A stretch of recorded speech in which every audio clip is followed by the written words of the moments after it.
नमस्कार, मैं संदेश स्वागत करता हूं आपका एक बार फिर से मेरे और आपके YouTube चैनल भारत संदेश के ऊपर। फ्रेंड्स, मैं आपको आज मिला रहा हूं पाली से 25 साल से भारतीय जनता पार्टी के विधायक श्रीमान ज्ञानचंद जी पारक साहब से। नमस्कार जी भाई साहब। नमस्कार। पहला सवाल आपसे भाई साहब ये है, 25 साल से आप विधायक हैं। कल कांग्रेस की पार्टी का भीमराज जी को भाटी को टिकट मिल गया है। लगभग आपका जो रहता है 5 से 20 हज़ार के वोटों का फ़र्क रहता है। आपका क्या कहना है इस चुनाव को लेकर?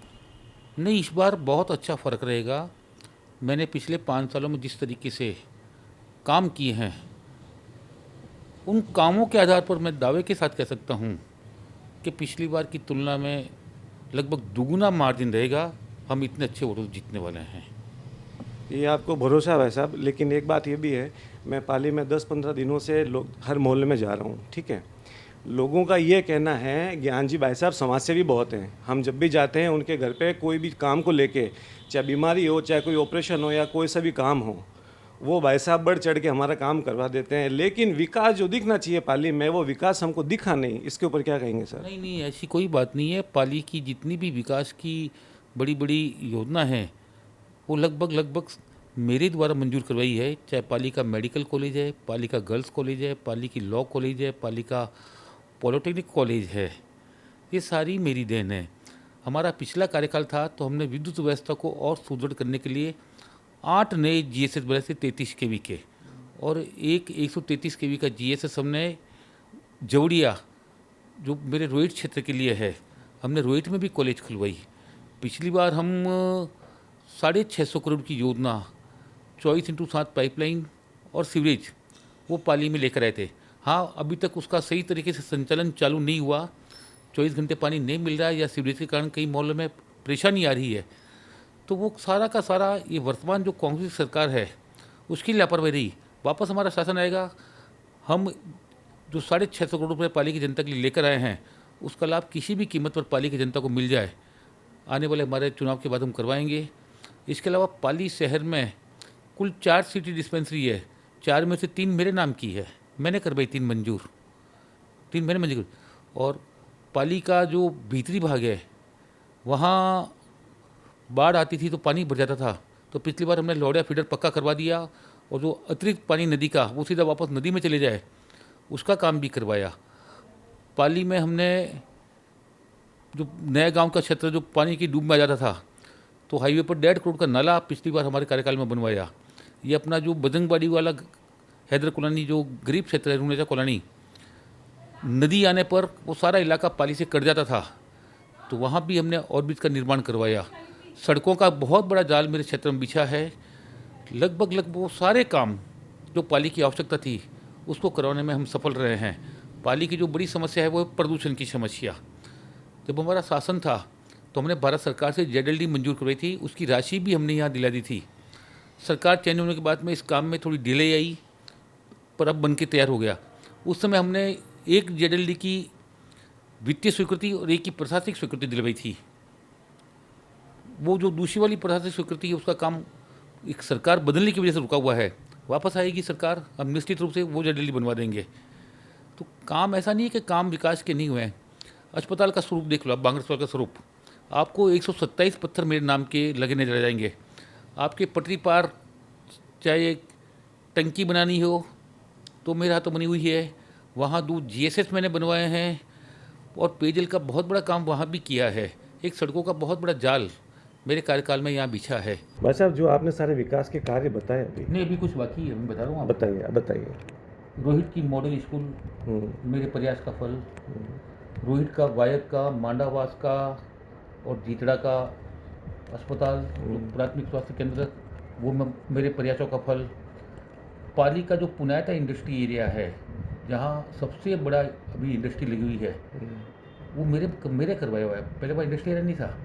पाली का जो नया गांव का इंडस्ट्री एरिया है, तो वो भी मैंने मंजूर करवाया है। विकास के जहाँ जहाँ जैसे जैसे काम पाली की जनता को लगते थे कि होने चाहिए, वो करवाने में हम सफल रहे हैं। आप कहीं बाहर भी जाएंगे ना और उससे पाली की तुलना करेंगे, तो आपको खुद को लग जाएगा कि अन्य जिले के अन्य स्थानों की तुलना में पाली में कई गुना अधिक राशि के विकास कार्य करवाने में हम सफल रहे हैं। आपने भाई साहब मुझे भी सारे काम बताए। फिर क्या कारण है ऐसा नैरेटिव बनने का कि भाई लोगों को ये लग रहा है या लोग आरोप लगा रहे हैं।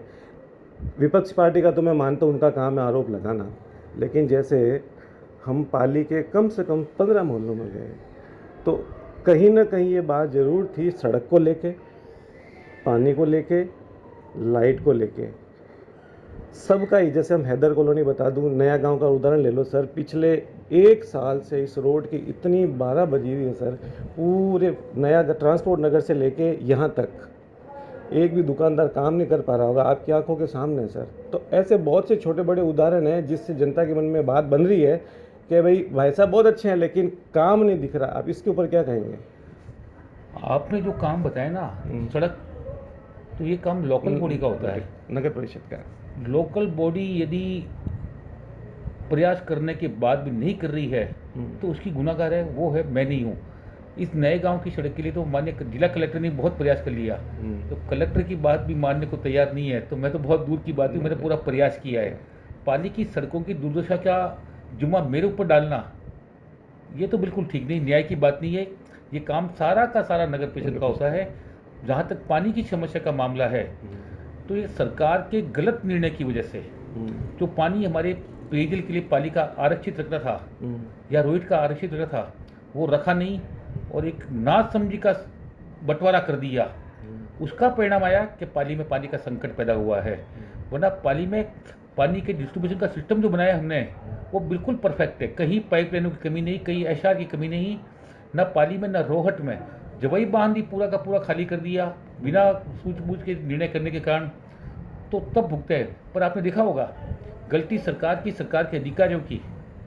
विधायक के नाते मैंने अपना फर्ज समझा कि कहीं ना कहीं मैं भी गुनाहगार हूँ, थोड़ा बहुत गलती मेरी नहीं है, तो माना कि मेरी जिम्मेवारी बनती है कि मैं जनता के लिए काम करूँ। मैंने अपने स्तर पर पाली में जितने पुरानी बावड़ियाँ थी, कुएँ थे, हेड ट्यूबवेल थे, उनकी जांच करवाई। जांच में जहाँ जहाँ मीठा पानी मिला, टैंकरों के माध्यम से 4 महीने तक गली गली, मोहल्ले मोहल्ले, गांव गांव, ढानी ढानी हमने पानी पहुंचाया। और मैं दावे के साथ कह सकता हूं कि जब पानी बिल्कुल सरकार के पास नहीं था, उस समय के पेपर उठाकर देख ले। जिस दिन से मैंने काम संभाला, मेरे काम संभालने के पहले हो सकता है कहीं हंगामा हुआ होगा, हल्ला हुआ होगा, कहीं कलेक्टर को ज्ञापन दिए होंगे, प्रदर्शन हुआ होगा, पर जिस दिन मैंने टैंकर का जुम्मा उठाया उसके बाद कहीं से किसी प्रकार की समस्या की आवाज़ तक नहीं उठी। इतना प्रामाणिकता से हमने काम किया है। और मेरा इस बार भी पहला लक्ष्य रहेगा कि जवई बांध के ऊपर हम निर्भर हैं। मानसून कमज़ोर है, बारिश कम आई, चाहे सिस्टम आपका पूरा बना हुआ है डिस्ट्रीब्यूशन का, पानी पहुंचा नहीं पा रहे हैं। जवई पुनर्भरण मेरी पहली प्राथमिकता है। और पिछले 5 साल में जब भी विधानसभा सत्र चला है, मैंने 5 साल हर बार सरकार को जवई पुनर्भरण के लिए आगाह किया है, आग्रह किया है। अब सरकार काम करना ही नहीं चाहती, सरकार हमारी नहीं, तो उसमें मुझे दोष देना ये ठीक नहीं है। जो ही हमारी सरकार आएगी, जवाई पुनर्भरण और जो राजीव गांधी लिफ्ट कैनाल का 33 चरण का पानी जो सिद्धांत पाली को देने की सहमति वसुंधरा जी की सरकार के समय हो गई थी, एस्टीमेट बन गए थे, प्रशासनिक स्वीकृति उसकी निकल गई थी, वो पानी भी जल्दी पाली आ जाए, ये काम मेरा रहेगा। और सड़कों का जो ये दुर्दशा है, प्रयास करूँगा कि राज्य सरकार से अतिरिक्त राशि दिलवा कर, क्योंकि म्यूनसिपलिटी में तो विश्वास ठेकेदारों का खत्म हो गया, चाहे यूआईटी हो चाहे पीडब्ल्यूडी हो, एक बार शहर की सड़कें सुधार जाए, इतनी राशि दिलवाऊंगा मैं। आपने सर अभी बताया जैसे सड़क का पानी का ये लोकल बॉडी नगर परिषद का काम है, लेकिन सर जनता की आपसे आस इतनी है कि कहीं ना कहीं उनका ये सवाल था कि मानते हैं नगर परिषद का काम है, लेकिन भाई साहब के प्रयत्न हमें दिखे नहीं कि भाई साहब हमारे लिए आए हों, वहाँ लड़े हों। ये थोड़ा सा उनका ज़रूर कहना था। नए गांव सड़क पर मैं खुद 2-3 बार गया हूँ, वहाँ बाकायदा मैंने जिला कलेक्टर महोदय तक को बुलाया है। अच्छा। जब रास्ता रोका जनता ने, 3 बार तो छोटे अधिकारी आए थे और एक बार जब मामला बढ़ा तो मैंने वहाँ जाकर जिला कलेक्टर महोदय को आग्रह किया कि आप भी एक बार आकर इस सड़क की दुर्दशा देखें। और जिला कलेक्टर महोदय खुद वहाँ आए थे, उन्होंने खुद ने एहसास किया वाकई में गड़बड़ है। मैंने कहा ना कलेक्टर साहब भी थक गए, मेरे पास तो उनकी तुलना में बहुत कम पावर है, वो भी कह के थक गए, वो भी बहुत परेशान है। तो कहीं ना कहीं नगर परिषद की ये लापरवाही, हठधर्मिता कह दो, उसकी वजह है कि ये सड़क ऐसे हालात में है। अब मुझे गुना देना, मुझे मुझे डालना, तो ये तो भाई ये तो मेरे साथ अन्याय होगा, मेरे साथ अन्याय ठीक है सर, आपकी बात मानता हूँ मैं, जनता समझेगी आपकी बात को। दूसरा सवाल आपसे पूछता हूँ सर, मैंने भीमराव जी भाटिया का इंटरव्यू लिया था, मैंने आपके एक इंटरव्यू का जिक्र किया जिसमें आपका ये कहना था कि जब भी चुनाव आता है, मेरा चुनाव भीमराव जी भाटी के जितना पैसा लगता है उससे 15-20% में हो जाता है। आप जाके उनके कार्यालय को देखिए और मेरे कार्यालय को देखिए, एक के पहला उनका कहना था। भीमराव जी का कहना है, विपक्ष का कहना है, नगर परिषद चेयरमैन राकेश भाटी जी का कहना है कि आप लोगों की राजनीति धन बल की होती है। इस पे क्या कहेंगे सर आप? मेरी राजनीति राजनीति मेरे विकास कार्यों की राजनीति एक है। सेकंड, कोर्ट टोक रहा हूँ सर आपको। उनका ये स्पष्ट मानना और ये कहना था कि उनके पास पैसों का पावर है, इसकी वजह से भाई साहब किसी भी पाली के अंदर दूसरे कार्यकर्ता को आगे नहीं आने देते। ये एक बहुत बड़ा आरोप था भाई साहब, इस पे क्या कहेंगे आप? मैं आपकी दोनों बातों का जवाब दे रहा हूँ। मैंने कभी धन बल की राजनीति नहीं की। मैं जब पहली बार चेयरमैन बना, मेरे चुनाव का खर्च मात्र 12,500 रुपया, पास से लेकर चेयरमैन तक का, और 5 मैंने विधायक के चुनाव लड़े हैं। इस बार भी आप उनके कार्यालय का खर्चा देख लेना, हमारे कार्यालय का खर्चा देख लेना, उनकी गाड़ियाँ हमारी गाड़ी देख लेना, उनके पोलिंग बूथ हमारे पोलिंग बूथ देख लेना। वो सारे इस बात को प्रमाणित कर देंगे कि उनकी तुलना में हमारा खर्चा 20 या 15% से ज़्यादा नहीं है। जहाँ तक कार्यकर्ताओं को आगे लाने का सवाल है, सारे कार्यकर्ता आगे भी, कौन कार्यकर्ता आगे कौन पीछे है, राजनीतिक क्षेत्र है, अपनी अपनी दौड़ सब लगाते हैं, अपना अपना काम करते हैं, उस काम के बूते आगे बढ़ते हैं। राजनीति में कोई आगे पीछे धकेलना या लाना वाला कोई नहीं होता। उसका खुद का काम उसको आगे लेता है। कम काम करेगा पीछे जाएगा, ईमानदारी से काम करेगा आगे बढ़ेगा, बेईमानी से काम करेगा पीछे हटेगा। कोई उठा के ऊपर बैठा दिया, ऐसा राजनीति में नहीं होता। न मनोनीत करने के लिए कोई ऐसा होता है। जो कार्यकर्ता काम करता है उसका सम्मान करते हैं, उसको उसके योग्य पद मिल जाए उसके लिए पार्टी में प्रयास करते हैं। अब जो चुनाव हो रहा है भाई साहब, इसमें आरोप मैंने आपको बताया कि पाली की जनता के मन में हम जहाँ जहाँ गए ये बात है। नहीं, जनता के मन में नहीं, कुछ लोगों के मन में है, जनता के मन में नहीं है। जनता का आशीर्वाद तो इस बार भी मेरे साथ रहेगा, और दावे के साथ आज कह रहा हूँ, मैंने पिछले 5 चुनाव में जो फिगर बताया है कि मैं इतने वोटों से जीतने वाला हूँ, 5 चुनाव में आपने देखा होगा उतने ही वोटों के करीब से मैं जीता हूँ। और इस बार भी मैं दावा कर रहा हूँ, जनता की बात आप मत करो। कुछ लोगों का कह सकते हो आप, पूरी जनता की बात आप नहीं कर सकते। कुछ लोग हो सकते हैं, उनको कहने के लिए कुछ ना कुछ चाहिए, इसलिए सेवा के काम में उनको पता है कि इस व्यक्ति ने वो काम किया जो दुनिया में, राजस्थान में कोई नहीं करता, हिंदुस्तान कोई नहीं करता, इसलिए वो जो मेरे दूसरे कोई छोटी मोटी शहर की कमी है तो उसका मेरे मत्थे डाल रहे हैं। जबकि जनता में ऐसे नाराज नहीं है। आपने अभी भी मेरे 3-4 प्रोग्राम देखे होंगे। पिछली बार की तुलना में चाहे हमारे कार्यकर्ताओं की बैठकें हुई मंडल की, 3 गुना अधिक संख्या में कार्यकर्ता पहुंचे थे, बड़े उत्साह के साथ, एक संकल्प के साथ कि इस बार बहुत बड़ी विजय हासिल करनी है, क्योंकि भाजपा में इस बार बहुत ज़्यादा काम किया है। मैं तो वैसा है कि मैं जनता के बीच में जाता हूँ, मैं सबको जनता मानता हूँ, वो कहती है तो मैं आपको आगे बोलता हूँ कि उनका सवाल है, आपका मानना है, ठीक है। जनता ने कुछ पूरी जनता नहीं होती, ठीक बात है। मैं आपको ये कह रहा हूँ, अगर आप इस बार चुनाव जीतते हैं, पाली के लिए आपका क्या मानना है कि पिछले 25 साल में जो कमी रही है, ऐसे कोई काम जो पाली के लिए आप कराना चाहोगे? अभी मैंने जिक्र किया जवई पुनर्वण, ताकि कभी पानी का संकट आए ही नहीं। राजीव गांधी लिफ्ट कैनाल का 30 चरण का पानी पाली को देना, उसके लिए पाइपलाइन बिछानी, ताकि जवई बांध और यहाँ से दोनों जगह से हमको पानी मिलता रहे। प्रदूषण की जो समस्या है काफ़ी हद तक कम हुई है, हमारी इंडस्ट्री ने भी बहुत मेहनत की है। आने कल में और जेडएलडी का पैसा दिलवाकर जितनी आवश्यकता है उतनी जेडएलडी का निर्माण कराना, ताकि इंडस्ट्री भी बेखौफ चले और हमारे किसान साथियों की भी ज़मीनें हैं ना वो खराब नहीं हो। पाली में युवाओं की मांग है विश्वविद्यालय खुले, तो वो भी हम पहले ही बजट में स्वीकृत करा देंगे, कोई बड़ा काम नहीं है। तो जो पाली की उम्मीदें हैं, जनता की उम्मीदें हैं, वो सारी उम्मीदें पूरी करूँगा मैं। इस बार पहली बार है ये कि जब कांग्रेस पार्टी राजस्थान शासन में रहती है तब पोलिंग हमेशा जो होती है बीजेपी की एक तरफा दिखाई जाती है, इस बार कांग्रेस को टक्कर में दिखा रहे हैं, इस पे क्या कहोगे सर? नहीं, कांग्रेस की टक्कर में नहीं है, किसने कह दिया कांग्रेस टक्कर में? काफ़ी पोल दिखा रहे हैं सर के 80-90 सीटें, अगर उन्होंने टिकट वितरण अच्छे किए तो बीजेपी को तकलीफ हो सकती है। नहीं, देखोगे आप, परिणाम देखोगे ना। 2013 का भी चुनाव देखोगा ना आपने, कल्पना ही थी कि कांग्रेस 21 में सिमट जाएगी, उस समय भी यही सीटें आ रही थी। इस बार 21 से भी कम आएगी, देख लेना आप। चलो शुभकामनाएं सर आपको। एक सवाल और पूछ रहा हूँ सर आपसे, इस बार ऐसा क्या कारण है कि राजस्थान में भारतीय जनता पार्टी ने अपने मुख्यमंत्री का चेहरा घोषित नहीं किया? इसका उत्तर तो आपको केंद्रीय संसदीय बोर्ड देगा, मैं नहीं दे सकता अच्छा। इसको। हमारा जो शीर्ष नेतृत्व है अच्छा उनके लायक क्वेश्चन नहीं है, मेरे सर। लायक क्वेश्चन नहीं अच्छा, है। बेहतर मुख्यमंत्री भारतीय जनता पार्टी में आप किसको चाहते हैं? हमारे सारे सारे जो नेता है सारे बेहतर है, एक से बढ़कर एक परिणाम देने वाले हैं। हमारे नेताओं की कोई कमी नहीं है और सारे देश के लिए और समाज के लिए काम करने का जज्बा रखते हैं। पार्टी जिसको बेहतर समझेगी हमारे लिए वो बेहतर है। एक सवाल पूछ रहा हूँ सर आपसे, इम्पोर्टेंट है, क्योंकि अगर मैं यहाँ नहीं पूछूंगा तो मेरे सब वीडियो में मैंने सवाल जनता के बीच में उठाया है। विवाद बहुत था बड़ा, बीच में अखबारों में भी खूब आया था। नगर परिषद प्रतिनिधि, नगर परिषद प्रतिनिधि राकेश जी भाटी, रेखा जी भाटी जयपुर पदयात्रा पर थे। आपने विरोध किया, ऐसा लोगों का कहना है, ऐसा मानना है कि वर्चस्व की लड़ाई थी, अगर आप साथ में हो जाते तो शायद उस समय ये काम हो जाता। तो आपका इसके ऊपर क्या कहना है? किसने विरोध किया, किसने रोका उनको जाने से? कहीं नहीं रोका, नहीं कहीं नहीं टोका। हाँ, थोड़ा मन में था, अगर पार्टी से सहमति राय लेकर जाते तो पार्टी की पूरी ताकत भी उनके साथ जुड़ती। एक दिन पहले मेरे पास आए थे, जिक्र तक नहीं किया कि मुझे इस काम के लिए जाना है। अगर वो जिक्र कर देते तो हो सकता है हम इनके कार्यक्रम को बेहतर बनाते।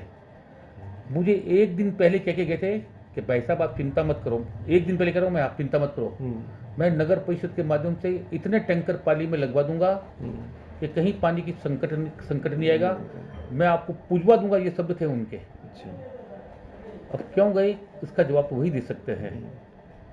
और किस मुद्दे को लेकर गए उसमें भी वो स्पष्ट नहीं थे। उस दौरान का पेपर देख लो, उनके अलग अलग स्टेटमेंट है कि ये करवा के आऊँगा, ये करवा के आऊँगा, ये करवा के आऊँगा। उनके हर स्टेट में कहीं ना कहीं बड़ा अंतर आपको आएगा। और लेकर क्या है ये आप भी गवाहो, मैं भी गवाह हूँ। वही पाइपलाइन जो पहले से मुख्यमंत्री ने बजट में घोषणा कर दी थी, वही पाइपलाइन तो वो भी अभी तक आई नहीं है। 2 साल हो गए उस बात को भी। उसके बाद में एक मानसून निकल गया, दूसरा मानसून निकल गया। स्वीकृत पाइपलाइन भी है ना, अभी तक अपूर्ण पड़ी है। पता नहीं हमारे भाग्य में लिखी है, हमारा काल आएगा तभी वो पूरी होगी। ये काम भी उनके भाग्य में नहीं है। तो कहीं मैंने जितना अपनी ओर से सहयोग था उनको सहयोग किया है। और जब तक मैं साथ था उनका बोर्ड एक अच्छे बोर्ड के रूप में पाली में स्थापित हुआ था।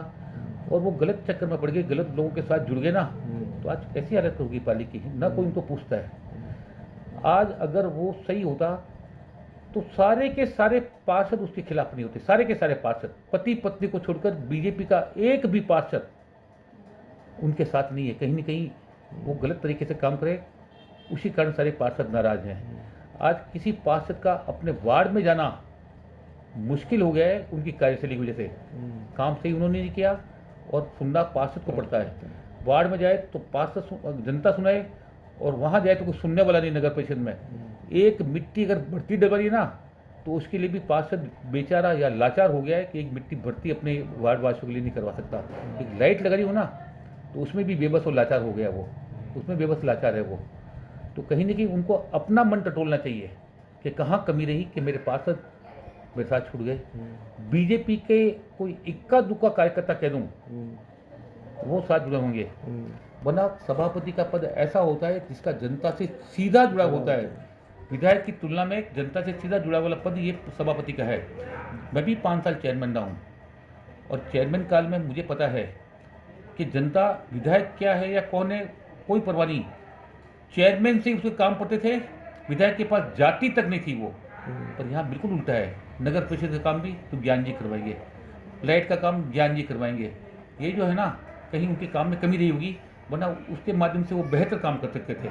मैंने अपने प्रयासों से जब टैंकर लगाकर 4 महीने तक जितनी आवश्यकता थी उतना पानी पहुंचा दिया, तो नगर परिषद में तो सरकार का खजाना था, आराम से वो इतना बड़ा उनका लवाजमा भी है कर्मचारियों का, चाहते तो यहाँ पानी उपलब्ध कर देते। वो बीच में वहाँ वो पानी के लिए गए नहीं। उनको यहाँ जो समस्या थी जन आक्रोश से कहीं ना कहीं उनको बचना था, तो पानी की मांग को लेकर चले गए। इसी बात की पीड़ा है, इसी बात का मलाल है। अब एक ठेकेदार ने आत्महत्या कर ली।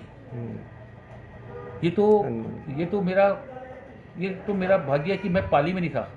मैं 4 दिन पहले ही बेंगलोर चला गया था और उसने बाकायदा अपने सुसाइड नोट में लिख कर मरा है कि मैं इस वजह से मर रहा हूँ। उसके बाद भी कहते हैं षड्यंत्र है ये तो। मरने वाला व्यक्ति जब लिखित में कह के गया है, और कोई मरने वाला व्यक्ति किसी के कहने से मर जाएगा क्या? वो मेरे उनके ज्ञान जी का मर जाएगा, कोई और कहते मर जा, तो ये सारी बातें स्वीकार करनी पड़ेगी। जहाँ कमी रही है उनको स्वीकार करनी चाहिए, उस कमी को दूर करके जिस पार्टी ने उनको इतने बड़े पद पर पहुंचाया है उस पार्टी की सेवा उनको करनी चाहिए, ये मेरा मानना है। ठीक है, चलिए सर, जल्दी आपको फ्री करूँगा, 5-2-4 सवाल और पूछता हूँ। क्या रेखा राकेश जी भाटी वाला जो मुद्दा है सर, का आपको लगता है कि कहीं ना कहीं हमें इस वक्त तकलीफ देगा इस चुनाव में? नहीं, ये तो मेरा भाग्य है कि वो पहले ही मुझसे दूर हट गया, वरना हनुमान सिंह की मौत के बाद दूर हटता ना तो मेरी बदनामी ज़्यादा होती। हनुमान सिंह की मौत से पहले हट गया तो कम भ्रष्टाचार का कलंक उसका सेवगी मैं नहीं हूँ, ये बात जनता को प्रमाणित हो गई, वरना उसका पाप मेरे ऊपर भी चढ़ता। हमने पहले ही उसको पार्टी से है ना, पार्टी को बता दिया था कि ये पार्टी के हित में नहीं है। इसका जाना मेरा मानना है, मेरा आकलन है कि लाभकारक है, वरना जो नगर परिषद की कमियां थी उसका मैं भी सहभागीदार बन जाता कि ज्ञान जी का साथ रहने वाला व्यक्ति है, काम नहीं करता इसलिए कहीं कि ज्ञान जी गुनाहगार होंगे, वरना पाली की जनता को पता है भाई जनता पढ़ी लिखी है, आजकल जनता समझदार है, जनता जानती है कौन व्यक्ति कैसा है, जनता से कोई छुपाव नहीं है, जनता के पास सबके बही खाते हैं। मुझे कहने की आवश्यकता नहीं कि मैंने ये किया, मेरा बायोडाटा जनता के पास पहले मौजूद है, मेरा बही खाता जनता के पास पहले मौजूद है, उसका जाना पार्टी और मेरे दोनों के हित में रहा है। चलिए सर, राकेश जी भाटी का कहीं ना कहीं एक बात हवा में है कि वो इस वक्त चुनाव लड़ सकते हैं निर्दलीय। अगर वो निर्दलीय चुनाव लड़ते हैं तो क्या लगता है कि बीजेपी के वोटों में सेंध होगी? लोकतंत्र है, हर व्यक्ति को जनता के बीच जाकर अपना आकलन करने का सबको अधिकार है। स्वागत है अगर वो चुनाव लड़े तो, बहुत स्वागत है अगर वो चुनाव लड़ें, तो कम से कम सच्चाई तो जनता के सामने आ जाएगी कि कौन कितने पानी में है। मैं स्वागत कर रहा हूँ, स्वागत कर रहा हूँ ठीक कि बात। पधारे चुनाव लड़ें, तो पता लग जाएगा। एक बार उनके वार्ड में चले जाओ आप, उनके वार्ड वासियों से बात करोगे ना तो शायद सच्चाई सारी आपको पता लग जाएगी। जाऊंगा सर, कोशिश करूंगा उनके वार्ड में जाके भी जाऊं मैं। अच्छा सर, पिछले 25 सालों में कभी ऐसी कोई अपने विधानसभा क्षेत्र की बात जिसका आपको मन में मलाल रहा हो कि यार मेरे को ये काम करना था, ये इस कारण से हो नहीं पाया और इससे पाली का फायदा हो जाता, ऐसे कोई बात सर? प्रदूषण की समस्या का संपूर्ण समाधान, इसका मैंने जनता को विश्वास दिलाया था 2013 के चुनाव में। सर 2023 चल रहा है, बात तो सुन लें आप। हाँ। मैंने विश्वास दिलाया था 2013 के चुनाव में, मैंने पाली और गांव में कहा था इस समस्या का मैं समाधान कर दूंगा, और उस दिशा में हमने काम भी चालू किया। हमने भारत सरकार से एक जेडएलडी जिसके 100 करोड़ लगते हैं मंजूर भी करवा दी, उसकी राशि भी दिलवा दी। दूसरी जेडएलडी सैद्धांतिक स्वीकृत करा दी कि जब इसका काम चालू करोगे तो आप हम दूसरी आपकी स्वीकृति कर इसकी राशि दे देंगे। पर वो योजना सारी की सारी किसी राजनीतिक दुष्चक्र में फंस गई। वो जानबूझकर कुछ लोग चाहते थे कि पाली में नहीं बने, वरना मैंने अपनी ओर से दोनों जेडएलडी स्वीकृत करवा दी थी, दोनों जेडएलडी। और कहीं ना कहीं इसका राजनीतिक दुष्चक्र चला और कुछ लोगों ने षड्यंत्र करके इस काम को डिले कर दिया। अगर वो उस समय जो राशि मिली उसका उपयोग कर लेते तो एक बन जाती, दूसरी चालू हो जाती, एक तो बन के तैयार जाती उस समय में जितना जब पैसा दिलाया, दूसरी बननी चालू हो जाती, तो काफ़ी हद तक इसका समस्या का समाधान हो जाता। वो मुझे मलाल है। बाकी जो वादे मैंने किए वो सारे के सारे वादे मैंने पूरे किए। सर एक जो नेहड़ा बांध का जो एरिया है उनमें वहाँ की तरफ की जो जनता है उनका बहुत बड़ा आरोप है कि भाई हमारी ज़मीनें ख़राब हो गई है, तो क्या आपके माइंड में ऐसा कोई प्लान है कि अगर उनको वाकई में कोई ऐसा नुकसान हुआ है तो आगे भविष्य में नहीं हो, या ऐसा कोई आपका? तभी तो जेडएलडी की बात है। जब जेडएलडी जो प्रदूषित पानी है पूरा का पूरा ट्रीट होकर रीयूज हो जाएगा तो ये तो समस्या का समाधान स्वतः ही समाप्त हो जाएगा। और आपने देखा होगा जनता को मेरे ऊपर विश्वास था कि इस व्यक्ति ने ईमानदारी से प्रयास किया है, कुछ लोगों ने जानबूझकर इसको षड्यंत्र के कहते चढ़ा दिया। और वहाँ जो 9 गांव हैं उन 9 गांव में मुझे पिछली बार भी 3000 से ज़्यादा वोटों की बढ़त मिली है, तो कहीं ना कहीं जनता ने मुझ पर विश्वास व्यक्त किया है। वरना इतनी गंभीर समस्या, इतना नुकसान, उसके बावजूद उनके मन में मेरे प्रति नाराज़गी होनी चाहिए नहीं थी और मेरा समर्थन किया, तो उनको मेरे कार्य या मेरे प्रयास पर विश्वास था। अच्छा सर, इस विधानसभा चुनाव में अपने विधानसभा क्षेत्र के लोगों को अगर आप कुछ कहना चाहें तो? मैं तो अपने क्षेत्र की जनता को यही कहूँगा भाई कि मैंने आपकी जब जब कोई भी प्रकार की समस्या थी उसका समाधान किया। जब कोई संकट आया उस संकट से मैं जनता के बीच रहकर जहाँ जैसी आवश्यकता थी वो काम किया। कोरोना इस बात का सबसे बड़ा प्रमाण है कि जब सारे लोग घरों में छुपे हुए थे, चाहे खाद्य सामग्री बांटनी हो तो हमने घर घर खाद्य सामग्री एक बार नहीं 3-3 बार पहुंचाई। उसके बाद में अच्छा इलाज हो जाए तो आपको खुद को पता होगा। अपनी मौत से बेखौफ होकर दोनों लहरों में मैंने ढाई महीने तक मरीजों के बीच में रहकर, जब लोग घरों में छुपे थे, भाई भाई के लिए, बाप बेटे के लिए, बेटा बाप के लिए, पति पत्नी के लिए तैयार नहीं था, उस समय यह आपका बेटा आपकी शो में अपनी जान को जोखिम डालकर तैयार रहा और आपको बेहतर चिकित्सा सुविधा जो अहमदाबाद बम्बई में मिलती है उससे बेहतर चिकित्सा सुविधा यहाँ पाली में उपलब्ध रही बिना किसी राशि के। मैं 3 ट्रेनों के माध्यम से एकमात्र विधायक हूँ पूरे देश में जो प्रवासी मार्गों को मद्रास, बेंगलोर और बम्बे, क्योंकि उस समय साधन सारे बंद थे, मैं लेकर आया हूँ। 37 बसों के जरिए जो पाली में हमारे लेबर काम करते हैं, यूपी, बिहार, उत्तराखंड के, बंगाल के, हमने बसों से उनको उनके घर तक पहुँचाया और जितने मरीज भर्ती हुए दवा की व्यवस्था की, इलाज की व्यवस्था की, उनके खाने पीने, पीपी किट सारी की सारी व्यवस्था की है। जल का संकट आया, सरकार ने हाथ खड़ी की है, अपने स्तर पर घर घर पानी पहुंचाया है। गौ माता को लंपी बीमारी आई, सरकार ने हाथ खड़े कर दिए। 50,000 से ज़्यादा दवाइयों की किट देकर 99% गायों को हमने हमारे क्षेत्र में नहीं बाहर भी जो गौशाला वाला है उनको मदद करके हमने उन गौ माता को बचाया है। ये मामूली बात नहीं होती। और एक बहुत बड़ा काम मैंने अभी हमारी बहन बेटियों के लिए किया है। स्वावलंबी भारत में 10,000 बेटियों को, बहनों को एक सम्मानजनक रोजगार अपने प्रयासों से मैंने किया है।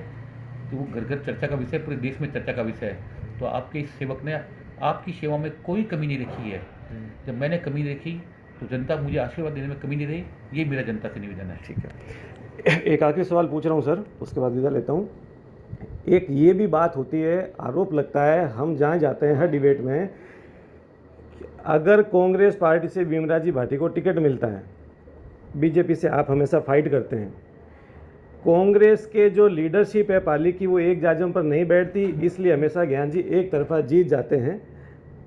अगर कांग्रेस के लीडर एक साथ आ जाएं तो ज्ञान जी किसी भी कीमत पे नहीं जीत पाएंगे, ऐसा हमेशा सबका हर मोहल्ले में कहना होता है। इस पे क्या प्रकाश डालेंगे सर? जो हारते हैं ना, हार का ठीकरा किसी न किसी के मत्थे मनते हैं कि हमारे में फूट, इसलिए ज्ञान दीजिए। किसने कहा आप फूटो? आप तो एक रहो ना, कौन मना करता है? नहीं, वो ठीक बात है सर, लेकिन उनका मैं सवाल कुछ कहना था, भूल गया।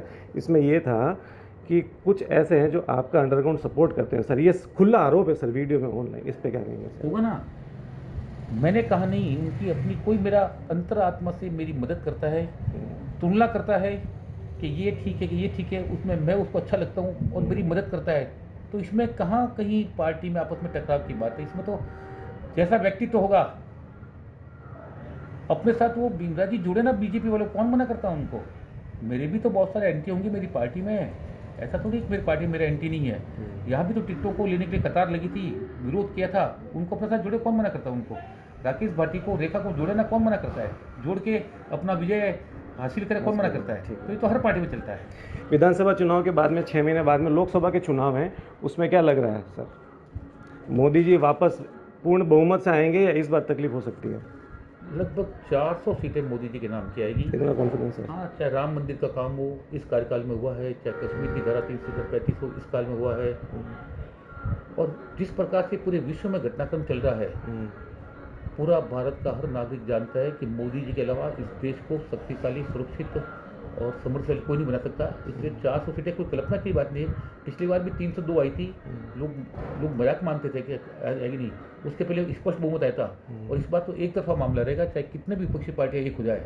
जनता इन सबको पहचान चुकी है और मोदी को अंदर से जानती है कि मोदी कितना बड़ा व्यक्ति, कितना अच्छा व्यक्ति है, जो देश के लिए अपना जीवन भी है ना पूरा का पूरा समर्पित कर रहा है। तो मोदी को 400 सीटें निश्चित रूप से मिलेगी। चलिए सर, आपका बहुत बहुत धन्यवाद, आपको बहुत बहुत शुभकामनाएं।